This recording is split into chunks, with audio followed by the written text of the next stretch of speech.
So where we were was this question of writing. Just let me remind you, go a couple of steps back.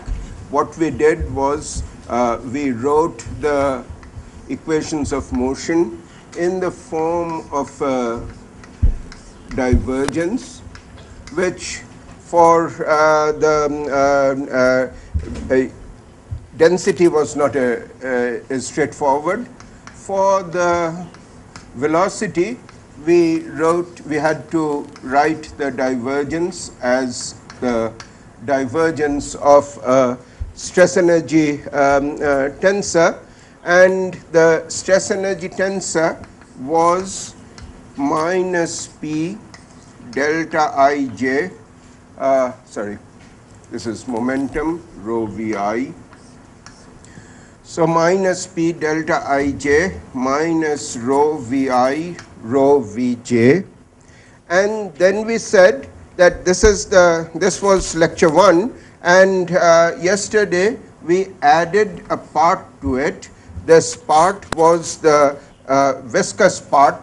The fluid responds to the expresses its desire not to have velocity gradients, and it does it through this del v eta del vi del xj del vj del xi minus 2/3 divergence of v delta ij plus zeta del dot v and delta ij. So this was the additional part which we put in yesterday to take into account the fact that the fluid does not like deformation. So if it were a question of the velocity, so if I thought of a block of this kind, and this has a certain velocity, and this point moves to, let's say, over here, and this one has a different velocity, this point over here, and this moves to this point over here, then this is there is a change in the shape. There is the shear. That's the shear which the fluid doesn't like, so it resists the shear, as all materials do, and this is the shear part of it, which is the shear, which is eta, the shear viscosity, and as we talked about last evening, the other, this is the divergence, where you are moving in your own, in the same direction, and it is that this has moved a certain distance, this has moved more, and so what was a volume like this has become a bigger volume like this, and it is responding to try to bring things back, and that's the term which with the divergence of V. So that's the shear part, shear viscosity, the eta, the bulk viscosity zeta, and between the two of them we have the complete story. There is the completely reversible transfer of momentum coming through these two terms over here, and then there is the irreversible transfer of momentum coming through that. And then from here and from here, with the incompressibility condition, we come up with del Vi del T plus Vj del J acting on Vi is minus del Ip by rho. Rho is now a constant, plus eta over rho del square Vi. So that's the plus any other external force per unit mass, that external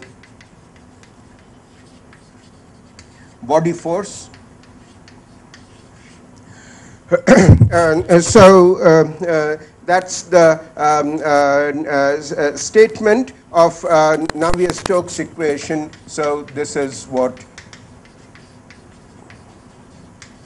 And this is where we are going to stick from now on. There is always going to be the conservation of mass, which is given by that.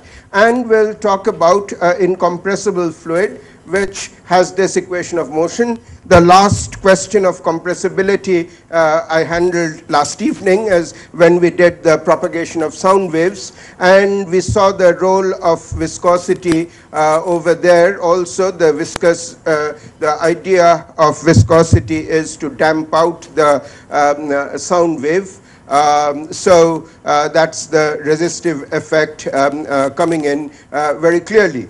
So looking one more time at this, it's probably worth one's while to stress, as we saw last time, that the dimension of eta over rho is L square by T. So this is what is called the kinematic viscosity, and it's a diffusion.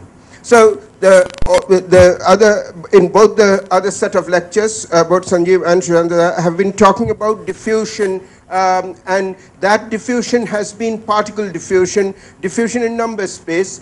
The whole idea being that if I have a patch of a high density over here and there is low density all around, the things will diffuse out and until the density becomes uniform. It's diffusion here as well. It is diffusion of momentum, which is diffusing. You have created a gradient in the momentum. The fluid doesn't like the gradient, decides to move out and transfer the momentum from high momentum parts to low momentum parts, and it is the diffusion of momentum which is governed by the viscous coefficient. So no wonder that eta over rho, this quantity over here, has the diffusion coefficient. So all right, given this, the one resistive effect which we clearly saw was the damping of the sound wave last evening. But yesterday, during the class, the one which we had started out was the question of damping on a sphere of which is moving through a fluid with a velocity v, and the fluid has a shear viscosity eta. The radius of this sphere is and the resistive force is supposed to be 6 pi eta rv in the minus, so minus 6 pi eta rv. So that is what we said, that it would be a good thing for you to see how this resistive force comes about. So as obviously this is for incompressible fluid, so one does not often have to deal with compressibility, but it's something which one has to keep in mind. Makes life quite complicated when you have to deal with it. And if you are working with fluids near the critical point, they are infinitely compressible. So if you are doing dynamics with fluids near second order transitions, then that's something which one would have to keep in mind and worry about it as best as one can. But anyway, so for us, I mean, it is going to be incompressible fluids from now on. And incompressible fluids satisfy Navier-Stokes equation, which is this. And my target was to get that answer over there. So, under what conditions does one get the answer? Number one is that you assume it is steady flow. So steady flow gets rid of this term over here. So then comes the question of, see, this term equation is rather unfriendly because of this term over here. So the last two lectures will focus and the tutorials will focus on the vagaries of this character, and but it is important to understand when is this going to be a player. So do I need to worry about this or don't I need to worry about this? And the best way of getting a feel for it is to make things dimensionless, as you were seeing a few minutes ago. So let's say there is some velocity v scale in the problem. So I want, so v is a typical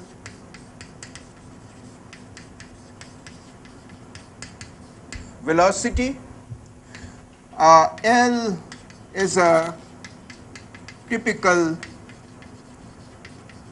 length scale. So v is a typical velocity and L is a typical length scale, and if I think of the dimensionless velocity, let me call this dimensionless velocity u, and the dimensionless coordinates, the radius vector r divided by L equal to, let's say, some x vector. Then if I do that, then think, look at this term over here, it would become uj times del j, let me call it del j prime, showing that the derivative is with respect to the dimensionless chap, and then it is ui, and with this all these are dimensionless now, and the price is that I have to put v square over here and L over here. So this is dimensionless, but this comes out, I mean this whole term was dimensional, so it is v square over L over here. Now what about this fellow? Here it is nu, that's the eta over rho, the diffusivity of momentum, and then it becomes del prime square and this ui, and then I have to have a v over here and a L square over here. So there is the viscous term, and here is this term, so-called what generally you will find in literature, this is called inertial term.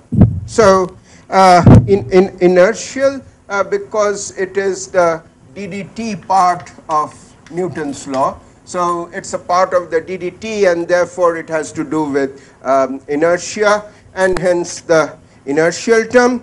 So there is this so-called inertial term divided by the viscous term. So if I divide inertial by viscous,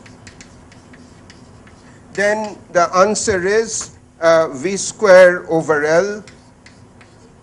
So that's the these are dimensionless quantities, and so inertial over viscous would be the measure of that would be L square over v nu, which is equal to VL over nu, which is a dimensionless number called the Reynolds number.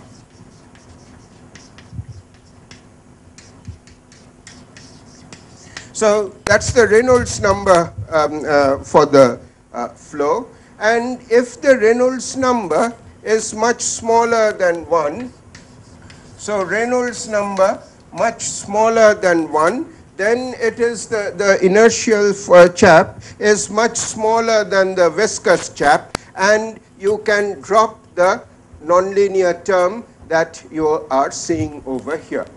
So the nonlinear terms, nonlinear differential equations are tough to handle, and if you are in a low Reynolds number regime, then you can drop it at least with under some in some regime or other, as I mean what you saw in the previous lecture, that you can drop certain things, but you drop certain things in the right scale. If you go beyond that scale, you would have to have a relook at what you have dropped.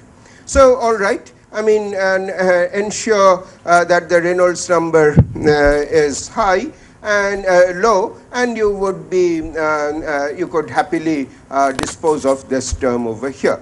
This answer, which you have as 6 pi eta RV, as we said yesterday, is a low Reynolds number result. So the second condition is that it is low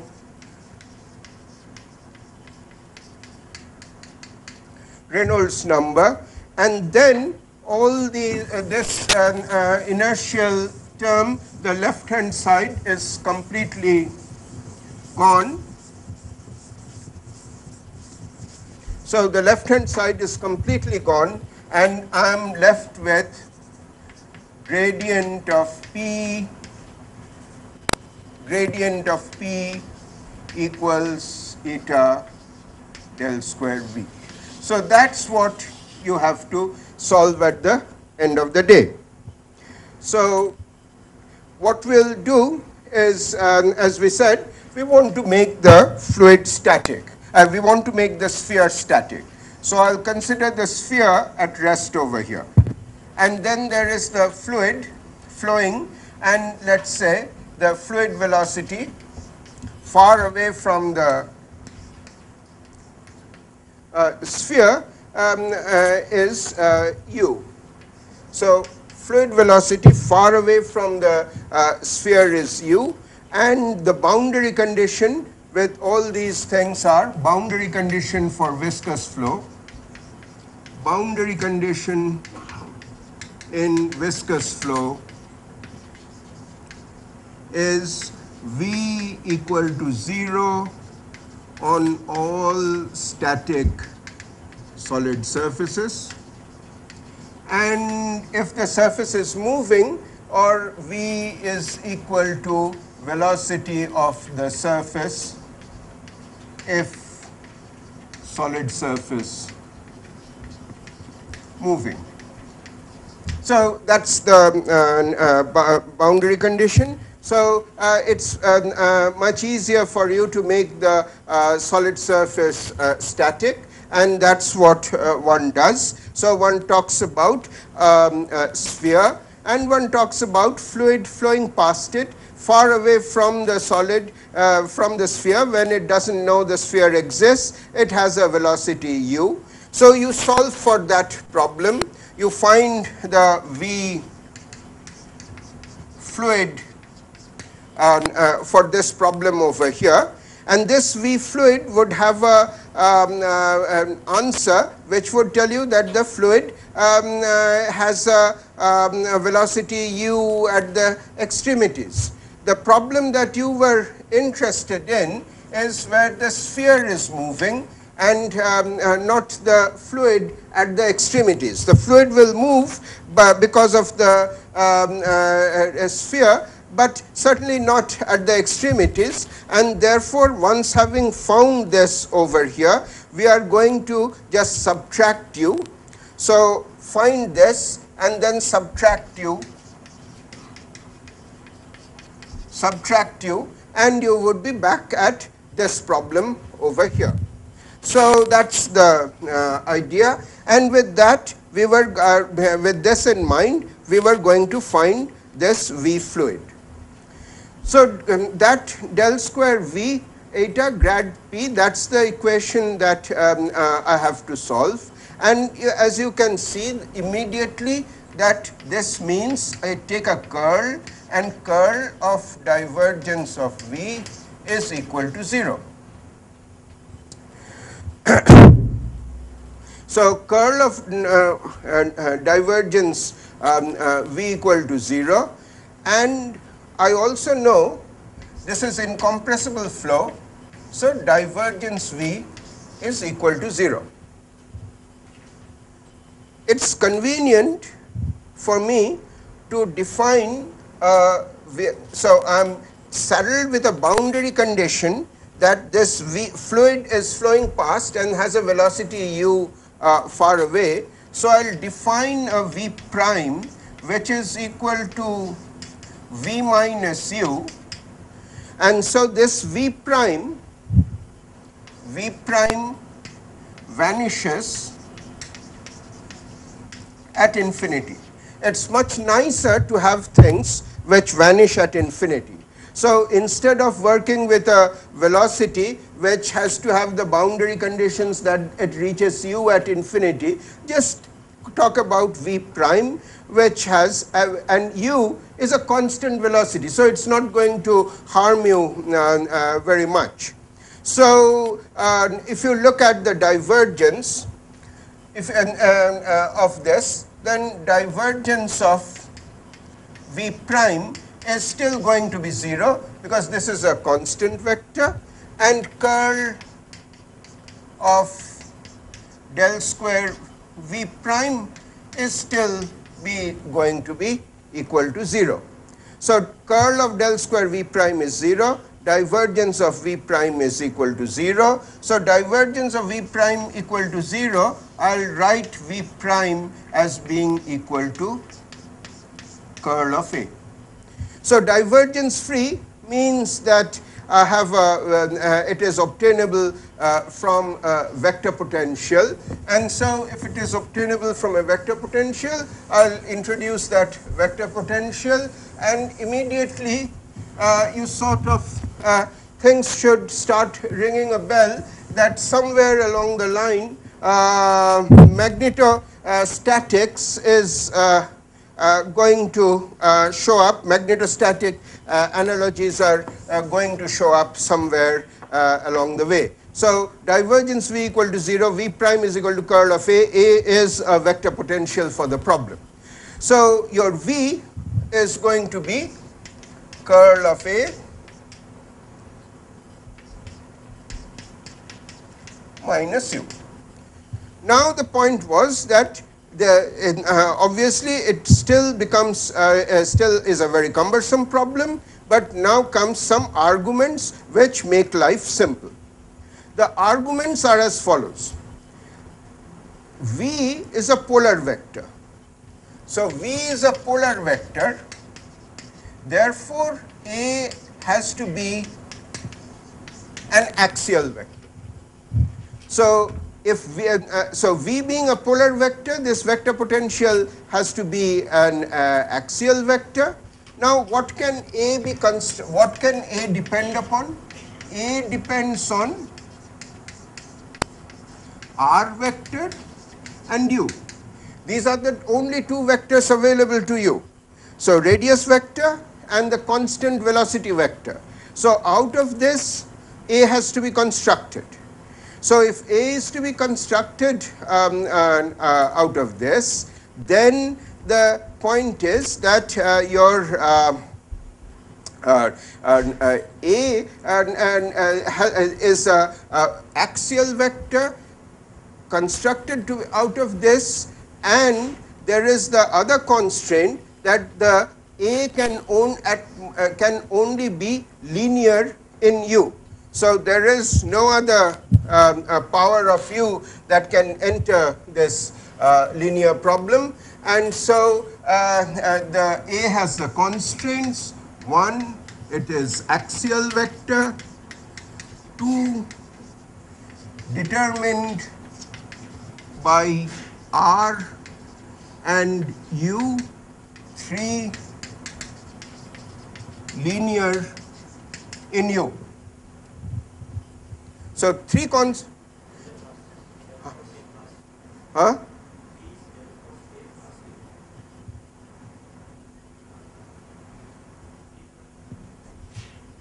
Absolutely. Thank you. Yeah. So so A is an axial vector determined by R and U and is linear in U. So you don't have a choice anymore. A has to be, the vector part of A has to be n, the unit vector along R, cross u, and then there can be some function of the scalar r. So there can be some function of the scalar r, let us say some g of r. It is convenient to write it as the derivative of a function f, and which I can always do.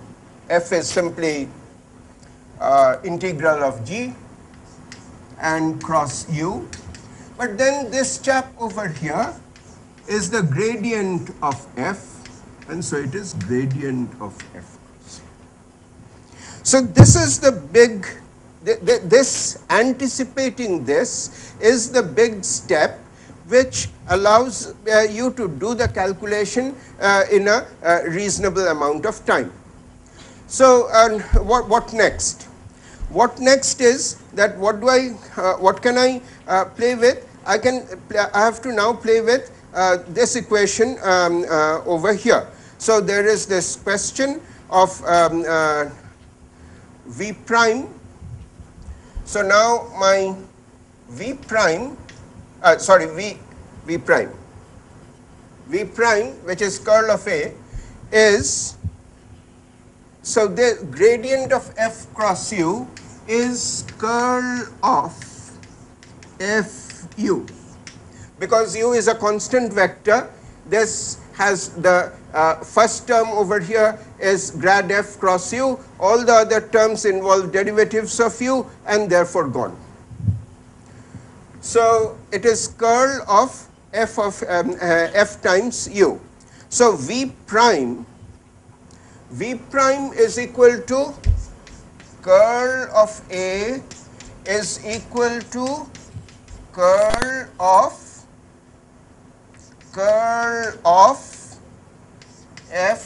fu. So v prime is curl of fu. Now I am interested in this equation over here, which I can write as del square of curl of v prime. So just that equal to 0. So just interchange the del square and curl operations. So del square, so this is del square of curl v prime equal to 0. Now that means I have to calculate a multiple of curls. So I am interested in curl of v prime, which is equal to curl of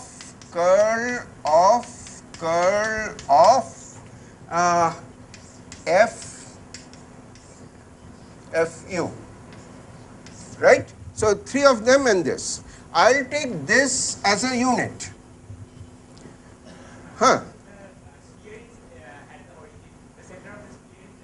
Center of sphere is at the origin. The origin is at the center of sphere. Yeah, absolutely.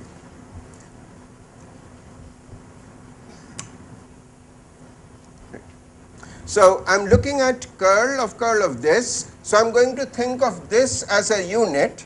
So if that's a unit, then it is what's the answer? Answer is that it is going to be gradient of the divergence of this chap over here minus del square of curl of fu, right? So this chap is already a curl, divergence of a curl vanishes, so this chap vanishes, so this is minus del square curl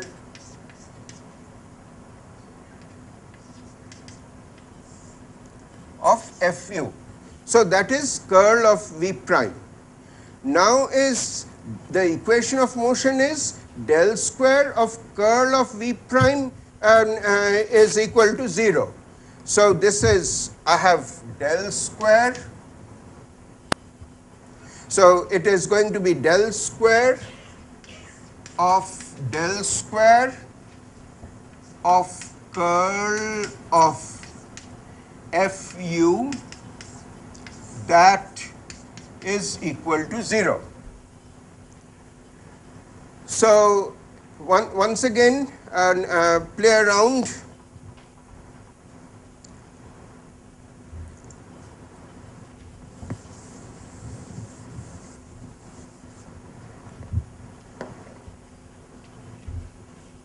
So del square of this is 0. So it is curl of f, which is this curl of f of u, which is your gradient of f crossed with u. So it is del square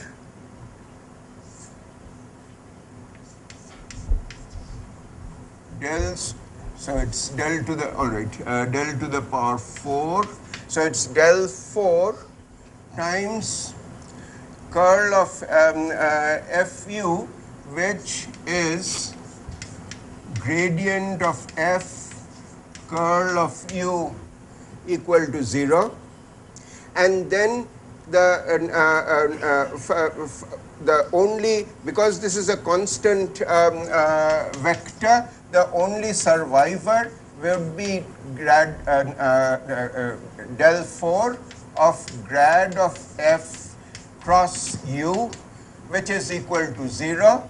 And because so you come up with the final determining equation, assuming that the cross product is does not give you 0, and that's grad 4.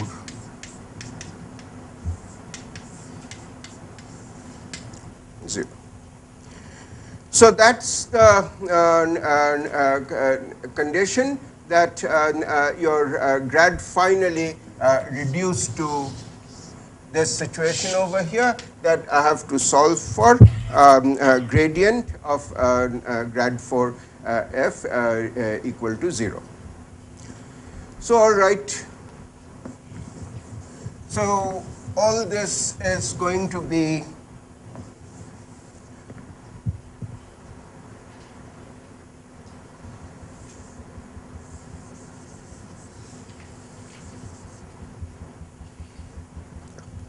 all right.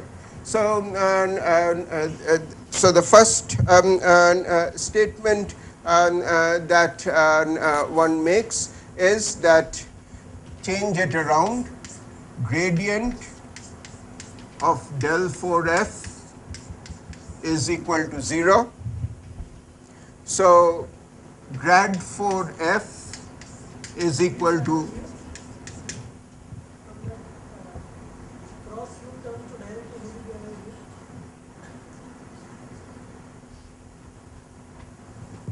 u is a constant vector. The only the only assumption is that the angle between this vector and this vector, so this is not parallel to this vector over here.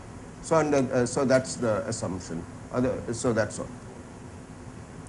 Here I have a constant vector over here crossed with this constant. So I have two vectors, A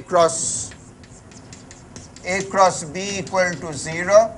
The way that the only way, if this is a non-zero vector, the only way apart from A being equal to 0, it would be that unfortunately if A and B became parallel to each other, then it would still be equal to 0, but you don't expect A to be in the direction of, so it's not expected that I would finally find a solution which is in the direction. So that's so yeah, I mean there, as I said, I mean there is that question about directionality over there. So with that directionality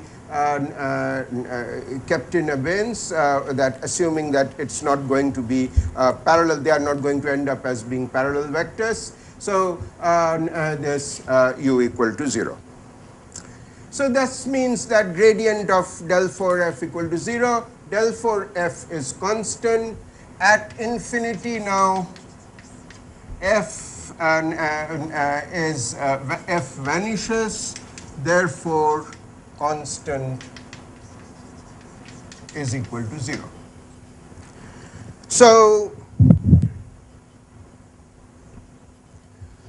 the constant f has to vanish at infinity. That's the boundary condition. V prime has to vanish at infinity. F vanishes at infinity. So the grad 4 f is a constant, and that therefore vanishes at infinity, and so it has to vanish everywhere. So all right. So step 1 done.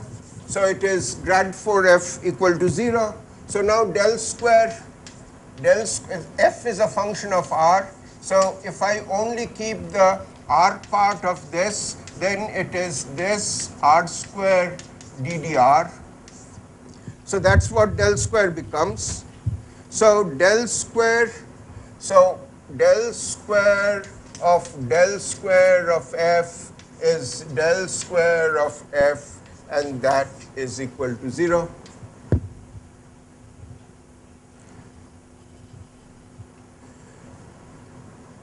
So ddr, so r square ddr of del square f is a constant. Call it, let's say, some a. Then del square f has to be a over r. So this is del square r is equal to a over r plus some constant a over. Yeah, so del square ddr of del square f is a over r square. So you integrate, and del square f is equal to minus a over r and plus some constant. So once again, del square f equal to 0 at infinity. Therefore, this constant is equal to 0. So I am left with del square f equal to some constant. Let me write without any prejudice. I can make this minus a, and this is let's say a over r. Just don't want to write the minus sign unnecessarily. So 1 over r square ddr of r square df dr is equal to a over r. So this goes and comes here.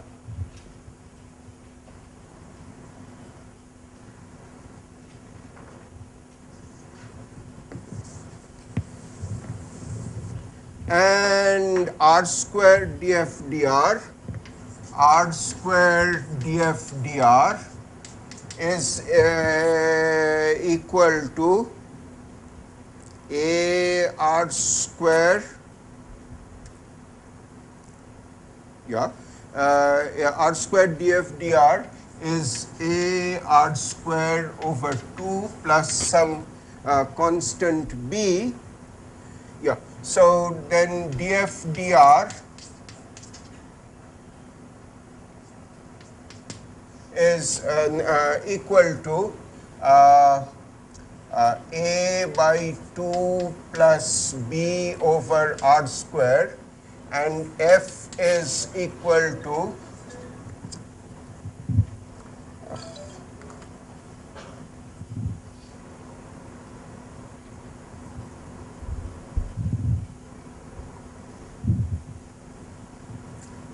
so f is equal to a over AR over 2 plus B over R plus constant, which once again is something which one can safely set equal to 0, because f and all its derivatives have to vanish at all right, I mean that's f equal df dr a over 2 a constant. So this constant part over here is not something which is going to matter to you, because the when you find anything real, you are going to work with df dr. So the fact that there is a constant over here is not of any significance, and therefore the structure that f has, finally the meaningful structure of f is AR plus B over R. So that's the with A and B, and whatever this 2 is absorbed, and this is finally just written as A by 2, and A makes no difference. A is not known, B is not known, and the constant, if there is any, is not going to show up in calculation of anything else. So that is f, and that really is the end of the problem. So this is the good point to stop. And is anything in the manipulation where, I mean, you want a clarification? More or less, you see the whole of it in front of you, and that really ends the calculation. Huh?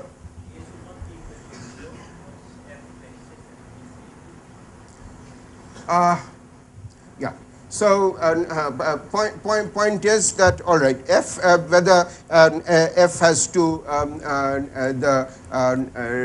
the point is that the field actually has to do with where was I, with the velocity field was somewhere or other. It was a gradient of the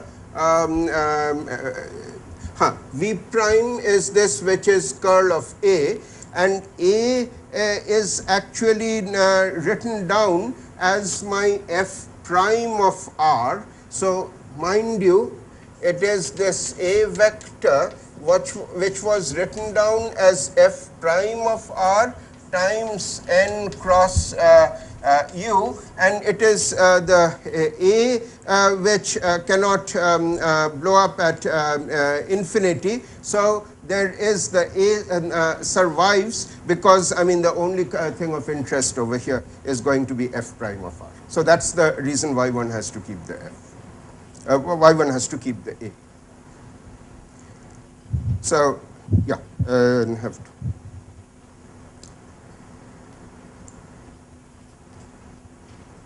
So this is just algebra, and all right, I mean, I don't think that you'll have difficulty with that. I mean, if you have followed more or less what has gone on, the answer is f equal to, finally the one which what we have kept is AR by 2 plus BR plus constant. Constant I did not worry about, because this A vector, which is what I am after, was written as n, this unit vector cross u. So there is a f prime R over here, so the constant is going to go away. The A and this term which is like linear in R is going to be just a constant with this n cross u, and the other is just b over r squared. So this is going to look like, so my f is going to be a of this, so it is a r minus b over r squared n cross u. So that's the structure of the vector potential that we have got. It is this part, if you look at this part over here, if you recall the standard problem in magnetostatics, where it was a question of a charged sphere rotating about this axis, so this charged sphere rotating, and one found the vector potential for this problem as the magnetic moment across r divided by r cubed. The second part that I have over here is exactly that. So B over r square n cross u. So I mean put in a r to make this r cross u, and that's the exact term. So it is a dipole field. So dipole field for this, which is the standard magnetostatics vector potential, the dipole answer which has come over here. The extra bit is this, which is not even a monopole. So it is a higher power of r than a monopole solution would have been. So this is the special part of this problem. I don't have a physical feel for it. It comes out and is essential, but while the dipole part one could have anticipated. Everything that you have been seeing about that sphere which was a potential flow was a dipole business. And so the dipole part could have been anticipated. I guess the question of this additional part has to do with the fact that I am not really solving a Laplacian, instead solving something which in terms of grad f. So in terms of grad f is a double Laplacian, and somewhere along the line that should be the, I mean that probably obscures the physics in some manner, and while the answer is this, is the expected dipole part, but there is this part over here for which, I mean, I have the, there is the maths, but really not, I can't give you, I couldn't have anticipated that term without doing the maths. So there is a certainly some weak point over there in trying to get a picture of it. But then you are through, because now as you can see it's all over. It's a question of that is well still a way to being all over, but the primary thing is done. I mean you have got this, and you can write down the V as being equal to, V is equal to curl of A plus U. So it is this curl of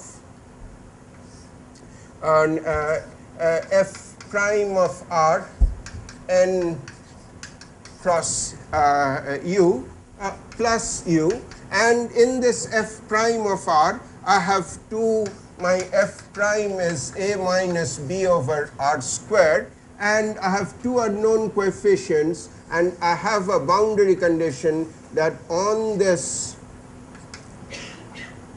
on the surface of this sphere, the velocity v has to be 0 at r equal to r, and there are two conditions. There is the radial component which has to be 0, there is the theta component which has to be 0, and these two conditions will fix for you a and b. So two conditions, two unknown constants, so it would be quite possible to get the answer.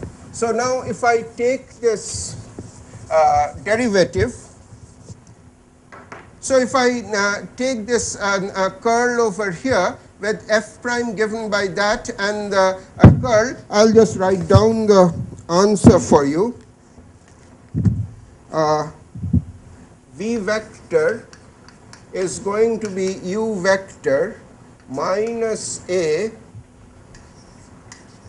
u vector plus n unit vector u dot n unit vector divided by r plus b 3 n vector n dot u n unit vector dot u minus u vector over r cubed. So that's the answer. I mean, this is taking one curl over there, which, and here is the dipole velocity field. So that's the dipolar velocity field going as 1 over r cubed, and here is the field which is a monopole, would have gone as 1 over r square, but you have something stronger than monopole, and there is this rather unexpected 1 over r field, which is actually real. And if you try to solve Stokes' problem for a cylinder, this will become a log in 2 dimensions. So cylinder will have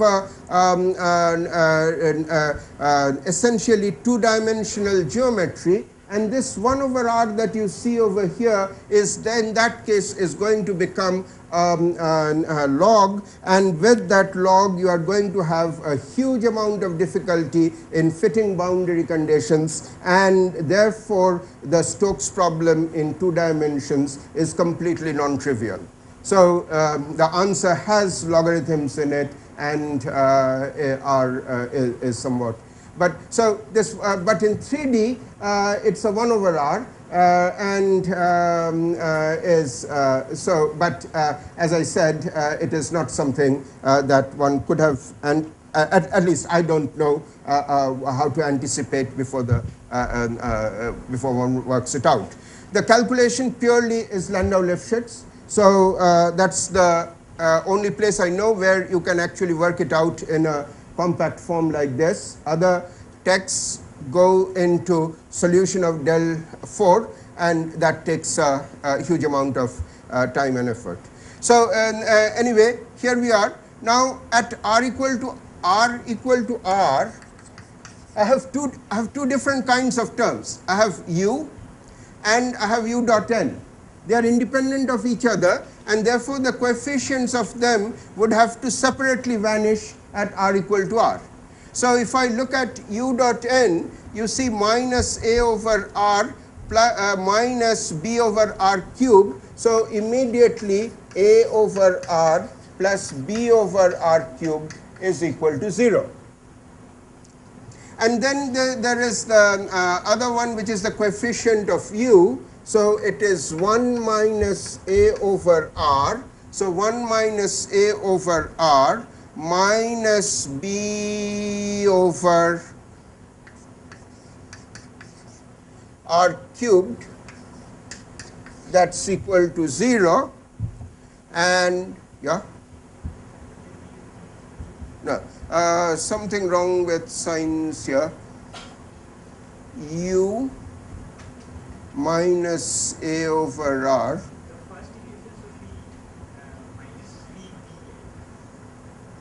First should have been minus minus over here and plus 3 that, right? Yeah. Okay. So minus a over r plus 3b r cubed equal to 0. That now when I subtract, yeah, very good, gives me b equal to 1 over, so b turns out r cubed over 4, yeah, and therefore a is equal to 3 r over 4. So that's the, so now you have the complete solution. And let me write down the components. So I'll just write down the components of v velocity in r theta coordinates. So v of r is going to be u cos theta 1 minus 3 by 2 r over r plus r cubed over 2r cubed, and v theta is minus u sine theta 1 minus 3 by 4 r over r minus r cubed over 4 r. So that's the final answer for Vr and V theta. You can plot up Vr and V theta and find the streamlines for the flow. All right, but I still don't have the force. So how do I get the force? To get the force, I still have to do a bit of work. So this, I'll just indicate the steps and leave the integrals. And so I have the pressure. The gradient of pressure is equal to eta del square V. You use the, so this fixes pressure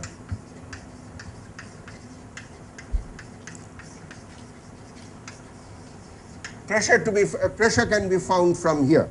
So that will give you the pressure. Now what is the force?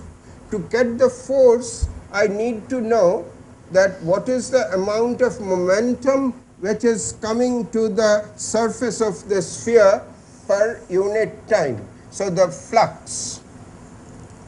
So on the surface of this, my Tij dsj, this integral over the surface of the sphere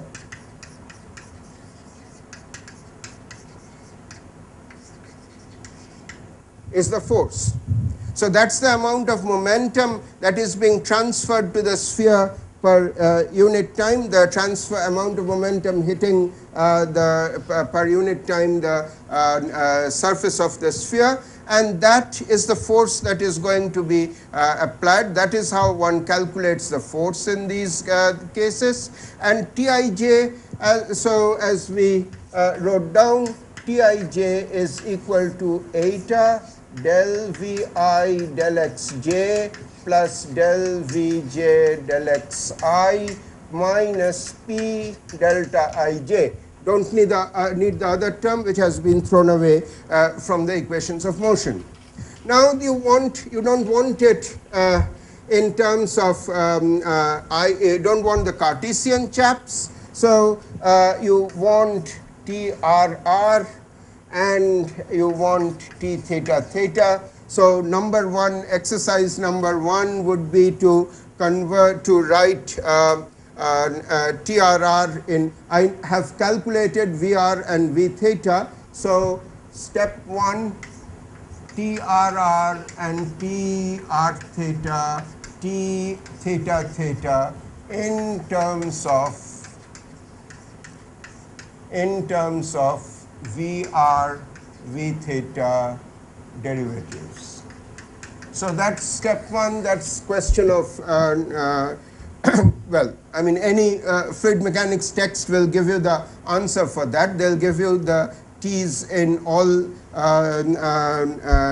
kinds of coordinate systems. So that's step number 1. And then the force is in the, so let's say this is the z direction. So I need to write down the appropriate the component of the TRRs, TR theta, T theta theta in the z direction, and then integrate. So step 1, 2, take step 2, take component along z direction and integrate over the sphere. So a bit of work, no doubt, but you have all the ammunition which is necessary to take the derivatives, to do the derivatives and the integration, and when it is all said and done, you will find the answer as 6 pi eta r. So eta, obviously the eta comes from here, the pressure gets related, the pressure is linearly proportional to eta. So when you get the pressure over there, the pressure would come out. Each of these terms, the V's are proportional to U, so the U comes out. Obviously, the dimensionally you can see the R coming out as soon as you evaluate the stress tensor on the surface of the sphere. It would be proportional to R, and that integration that is the integrated form of it over the surface would be proportional to R. It is the 6 pi which is the result of integrating the cos squared thetas and sin squared thetas over the surface of the sphere, and that's that. So this is the technology of getting one of the, I mean, everybody, whether one knows fluid mechanics or is interested or not, always quotes this answer that the Stokes sphere has this, the sphere has the, there is a variation of this problem where you consider a liquid blob of the same density as the adjoining fluid moving through the medium. So it is a liquid blob of density rho moving through a liquid of density rho and maintaining its shape and so on. And then the answer is 6 pi is changed to 5 pi. Issue for strange reasons was of great interest in the 80s. So there is that, and that's also there in Landau-Lifshitz as a matter of fact. So all right. So this is the much has been said on the Stokes law case. The problem, of course, is that it is really true for very low velocities of motion. As soon as you increase the velocity of this sphere, you have a problem. So that's the nonlinear terms come into effect, and you don't see this issue.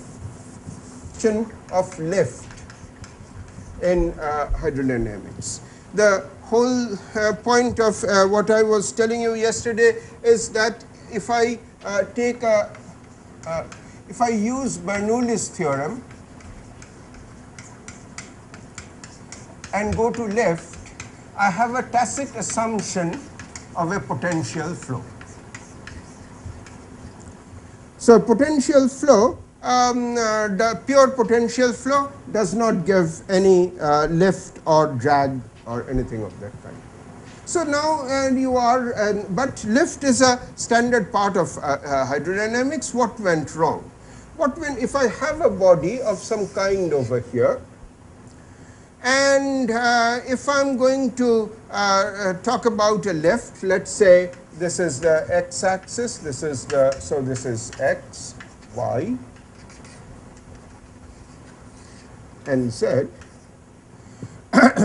And I have a fluid current flowing across it. So there is, at large distances, a velocity u in the x direction, and far away it goes with a velocity u. What we have been arguing is essentially that, look, I mean, where is the role of the viscosity?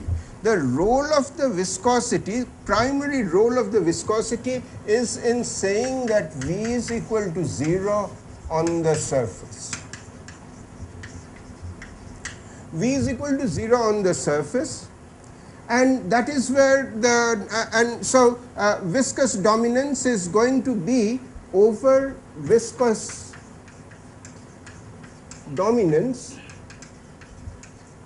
is over a length scale where this V dot del V, this term is much smaller, V dot del on V is much smaller than nu del square V. So that's the typical that's the typical range of the viscous force, so long as this condition is satisfied. So you ask yourself that how far away from this, how far behind should I go from this body so that the viscous forces can be ignored. And then you say that, all right, my typical velocity is this u, so this term is u square over x, and this has to be much smaller than this, which is nu times u over x square. So x has to be much smaller than nu. So x has to be much smaller than this combination over here. So if x is much smaller than nu times u, then nu over u. That's better.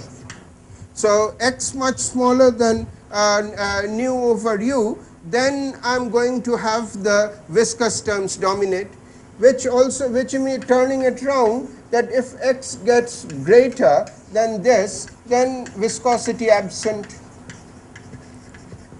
So if I'm far away, far behind this body over here, then I'm going to lose the action of viscosity, and then I could be in a region where it is essentially potential flow.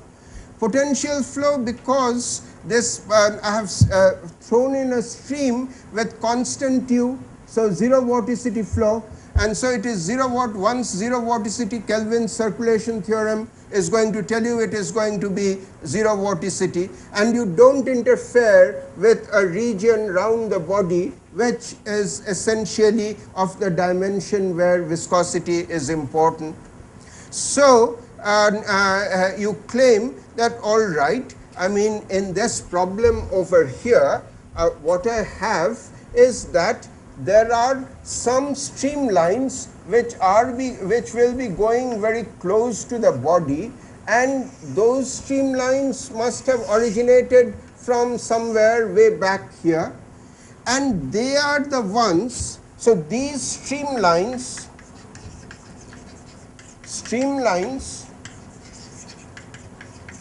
which are close to the body are viscosity affected. So they are going to be a sort of narrow bunch. So around this x-axis over here, there is going to be a sort of narrow bunch of streamlines which are going to be affected by the viscosity. So this narrow bunch of streamlines constitute what is called a wake.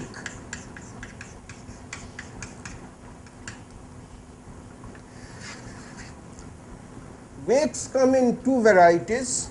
Wakes come as laminar wakes. Wakes come as turbulent wakes.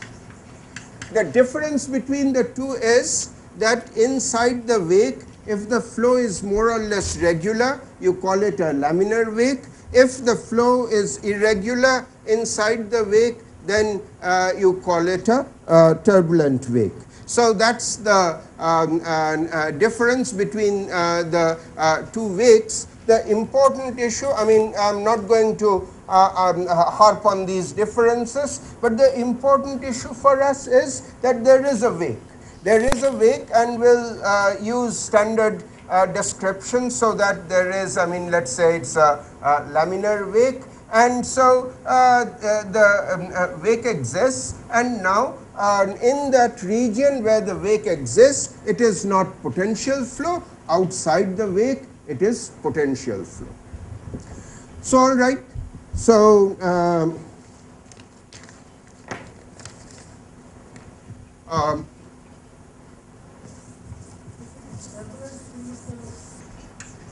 calculate momentum fluxes across x equal to x1 and x equal to x2.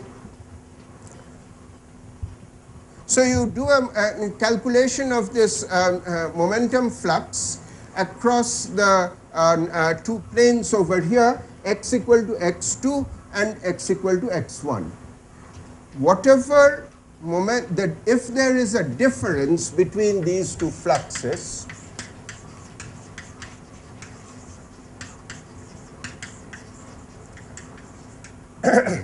difference between the fluxes is going to correspond to the momentum that the fluid has dumped on the body, right?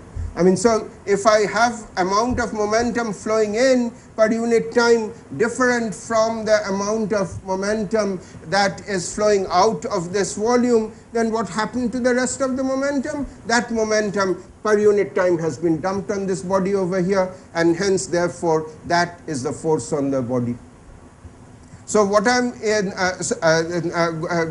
what I'm interested in, what I would be interested in, is what is the momentum flux across this surface and this surface over here.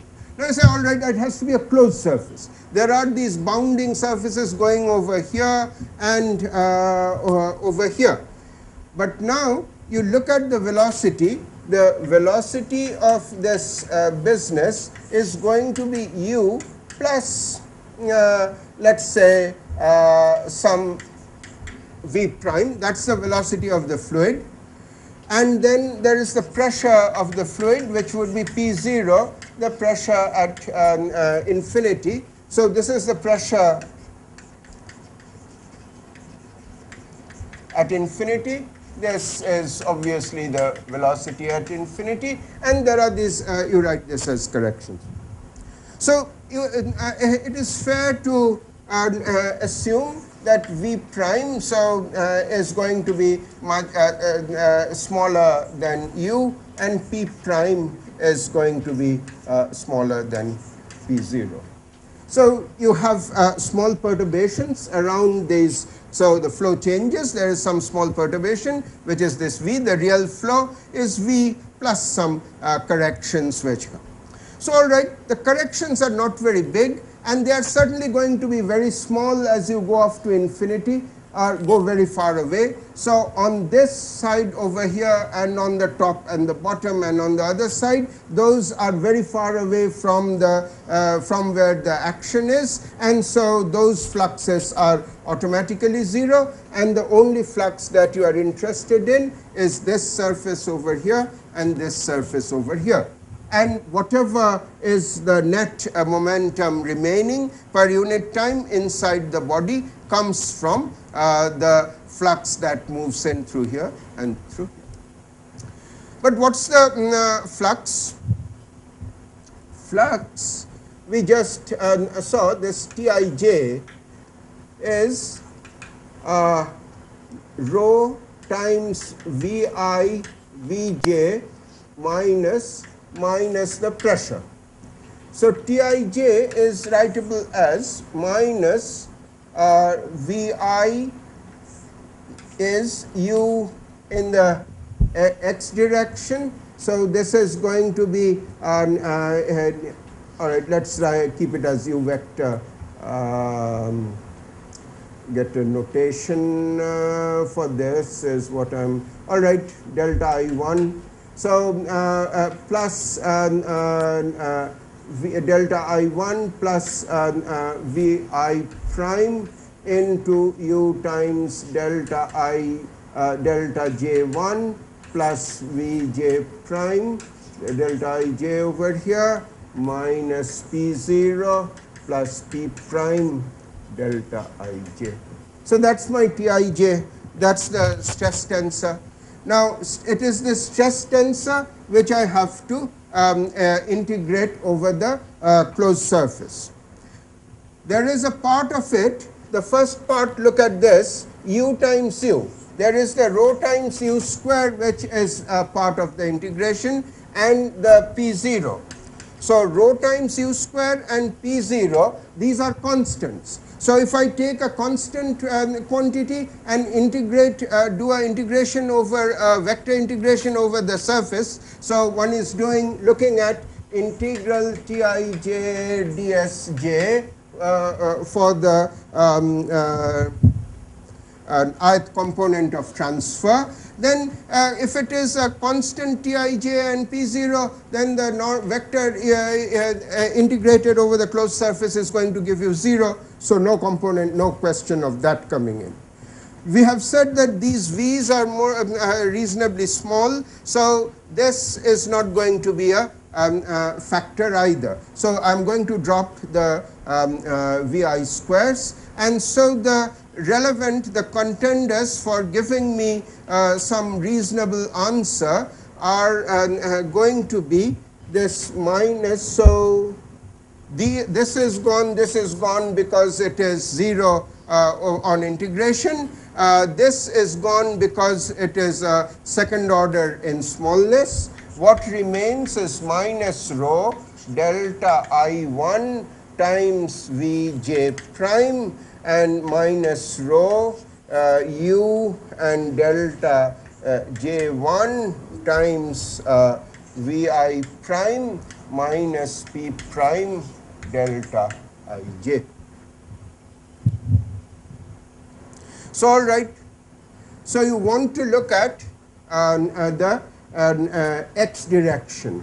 So I'm interested, so there are three components of forces that I have to worry about. Fx, so x direction force is going to be like a drag, and f of y and z, which are going to be like lifts. So f, y and z, so this is u flowing along in the x direction. So therefore this body over here, if there is if I calculate the x force, it would be a drag, just as we calculated for the sphere right now. For the y and z, it would be a transverse movement, which is like a lift. So all right, so it is t.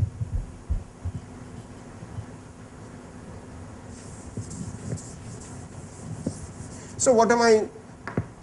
So it is t xj dsj. That would be the x component of the force. The relevant chap is the normal whose direction is in the x direction. This is my surface. The normal is in the x direction. So I'm looking at simply txx ds x, that's fx. Fy is going to be txy,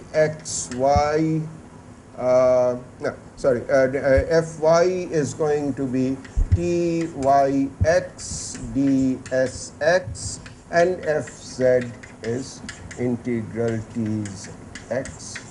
Because it's only the x component of the normal that one is interested in. These two surfaces, the other four surfaces are far away with very low velocities.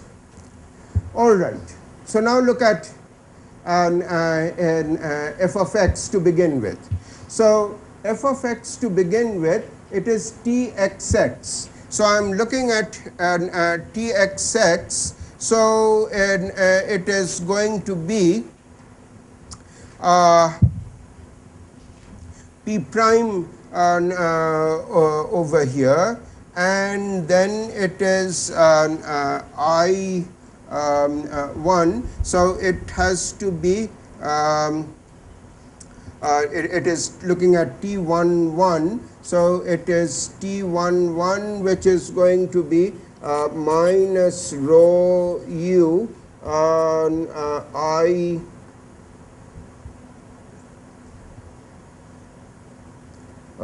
so that's all right.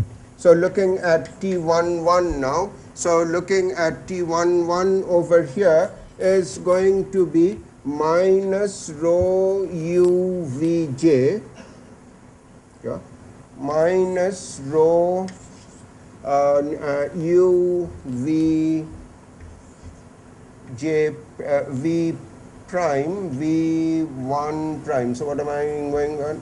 v1 prime, that's I equal to 1, j equal to 1, and the same thing over here, which is minus 2 rho u vi prime minus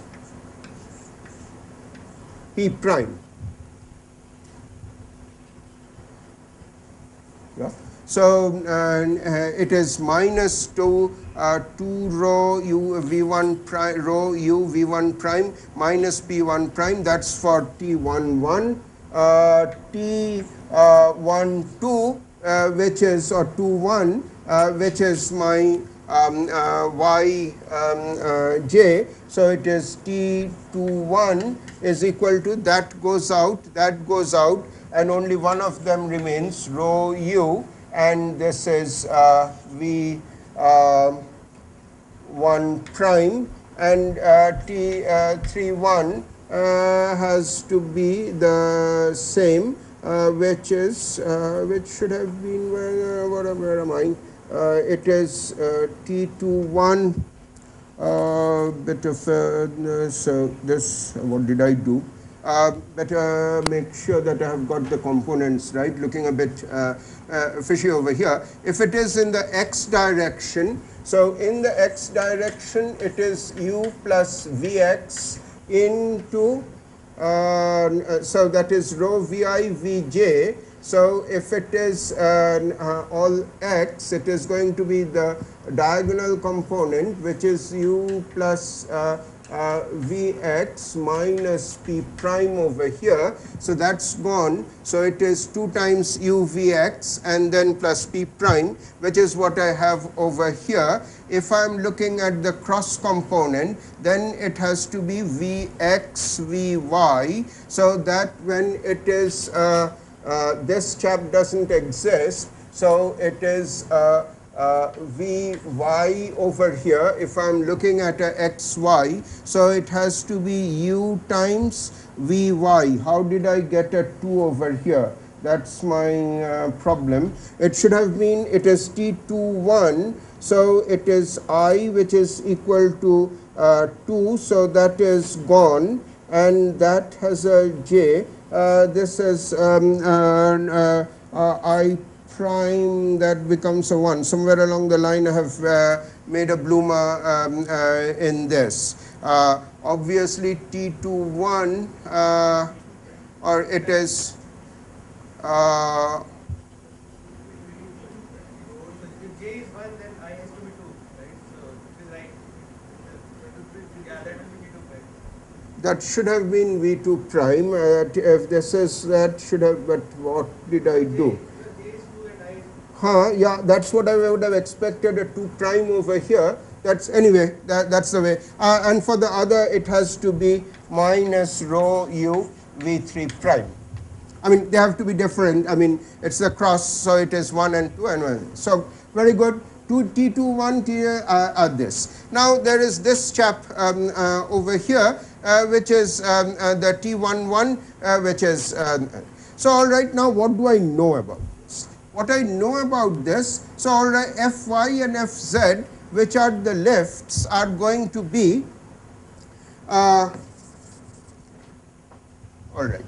So this is equal to, this one is a question of integral minus, there is rho u, these are constants, and it's a question of v2 prime dy dz, and this is a question of integral minus rho u v3 prime dy dz.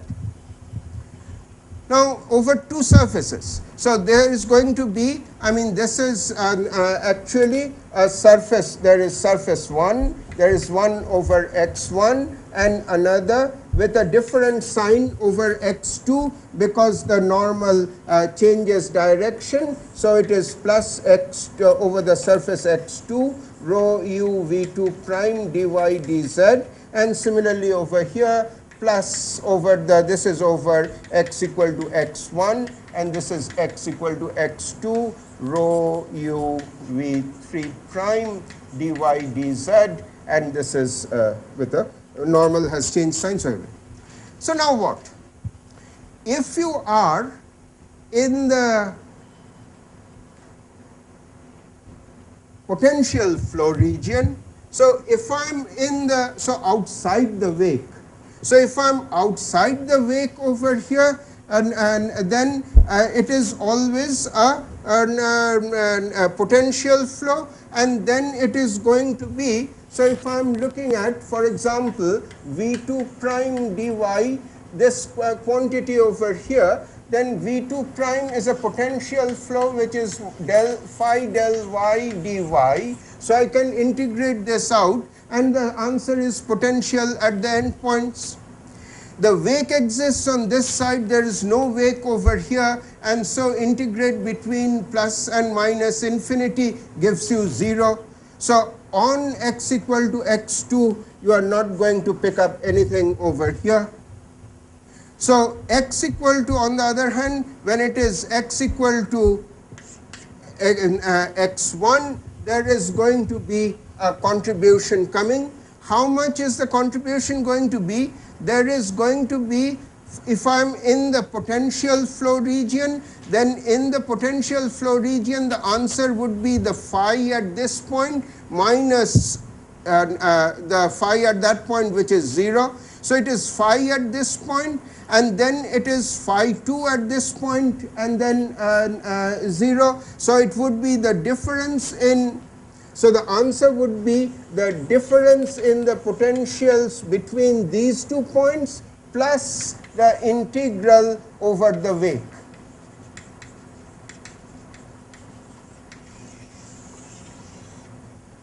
So if I do this integration over here, then it is going to be phi 2 minus phi 1 per unit z. So per unit z, there is going to be a force which is going to be phi 2 minus phi 1 coming from the fact that I do this integral outside the wake, and then it is a velocity potential business, and so it is phi 2 over here and phi 1 over here. You pick up the difference, and in addition you have a integration over this region of the wake. So it is in general, unless the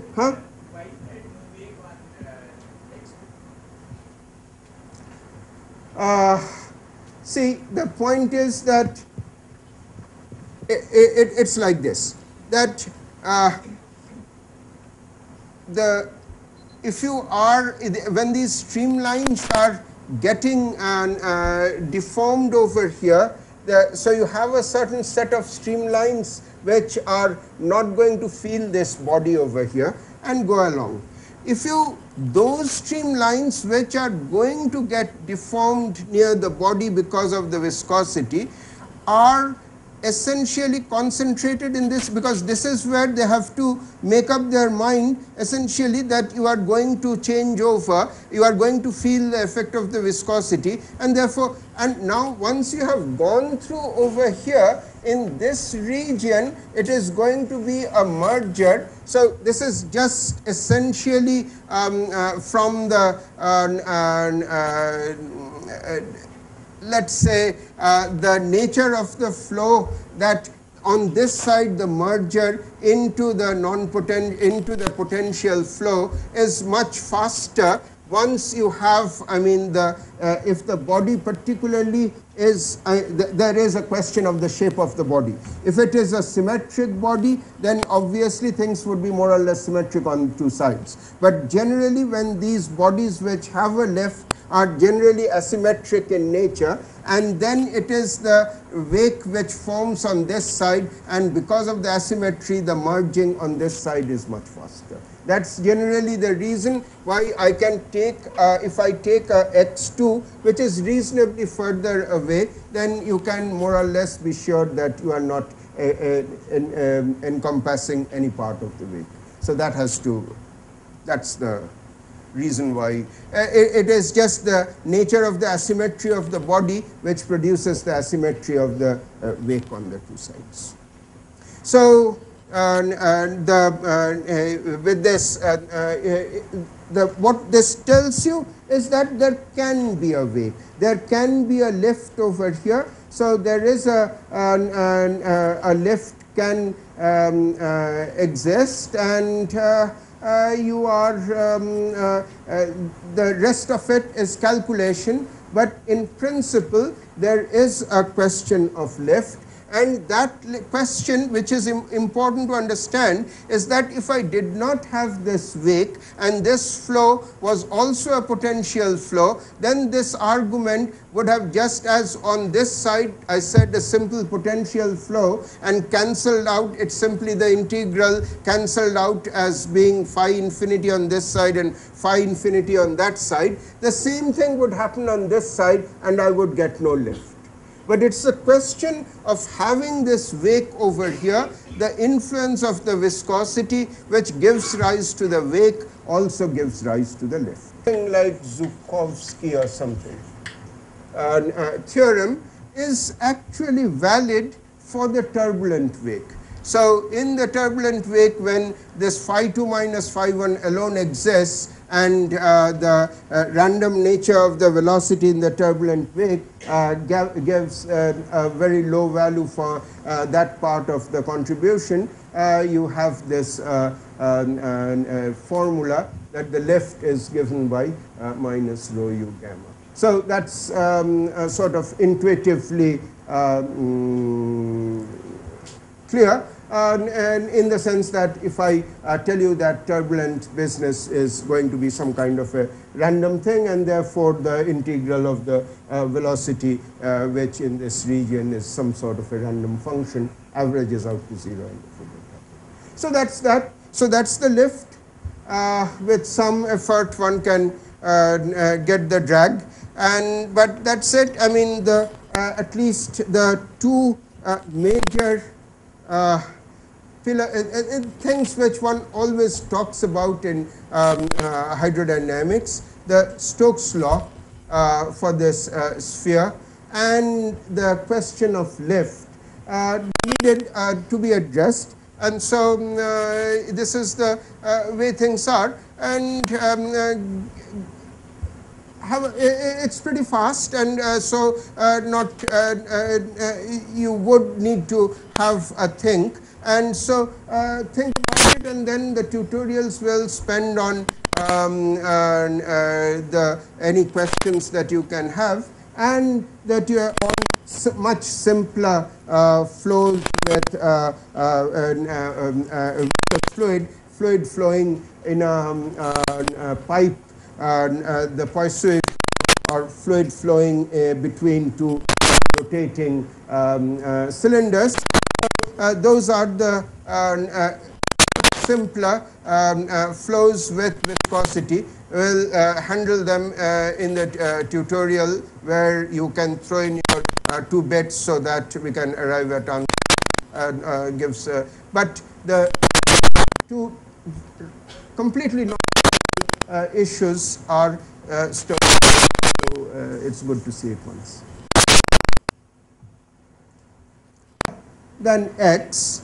So in terms of that, so you have a width which it sort of looks like, I mean, further you go, the ratio of the width to the distance behind you, behind the body, that ratio is going. But if you look at it in absolute terms, the width actually increases as the distance behind the body. So there is a question of the wake sort of, I mean, is not totally negligible, and the reason it exists is a reason because it's a formidable player is because there is this transfer scale, the width of the thing, which can be quite big and can still be quite reasonable, give you a reasonable transverse derivative of the velocity field,